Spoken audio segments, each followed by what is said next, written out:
नमस्कार. जय ज्योती, जय सावित्री. सावित्री शक्तीपीठ पुणे, महाराष्ट्र. मी शिला जयकुमार चर्चन, परतवाडा, सत्यशोधक समिती अध्यक्ष.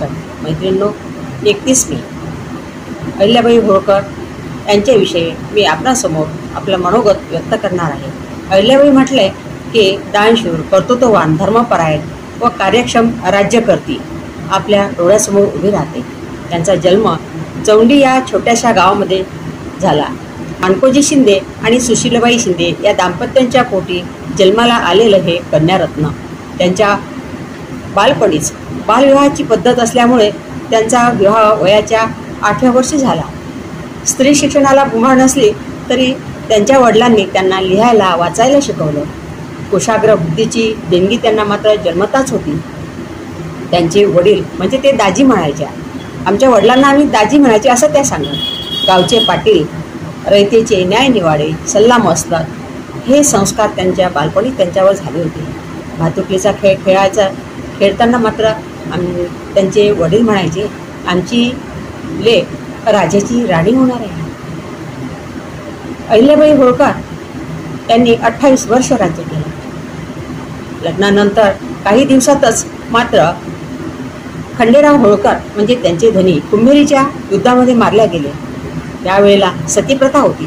त्या सती जायला निघाल्या, परंतु मल्हारराव होळकर त्या ठिकाणी येऊन त्यांना सती जाऊ दिली नाही. कारण ते म्हणाले, राजमाता जिजाऊ यांना शिवाजीला घडवायचं होतं, स्वराज्याचं तोरण बांधायचं होतं. त्या सती गेल्या का? अहिल्या, आता तूच आमचा एक वारस आहे, तुलाच हे राज्य सांभाळायचं आहे, तुला आता सती जाता येणार नाही. त्यावेळेला मात्र अहिल्याबाईंनी विचार केला, आपण सती गेलो तर आपल्या पुढच्या पिढ्या स्वर्गात जातील या न जातील हे आपल्याला माहीत नाही. मला स्वर्ग मिळेल या न मिळेल हे मला माहीत नाही, परंतु मी जर सती गेली नाही तर या रयतेला, या प्रजेला स्वर्गाचं सुख मात्र देण्याचा मी नक्की प्रयत्न करेन. तेव्हा मात्र त्या माघारी फिरल्या, त्या सती गेल्या नाहीत आणि आपल्या सासऱ्याचं म्हणणं त्यांना ऐकलं आणि पुढे राज्यकारभार पाहण्याचा त्यांनी जबाबदारी स्वीकारली. सर्वांना न्याय समतेनं वागून त्यांनी प्रत्येकाला काम दिलं. कुशल कारागीर व वस्त्रोद्योग सुद्धा उभारले. तसेच इतर ठिकाणी प्रत्येक ठिकठिकाणी त्यांनी उज्जैन, इंदोर, काशी या ठिकाणी मंदिरं उभारली. काही मंदिराचा जीर्णोद्धार केला, पाणपोळ्या उभारल्या, धर्मशाळा.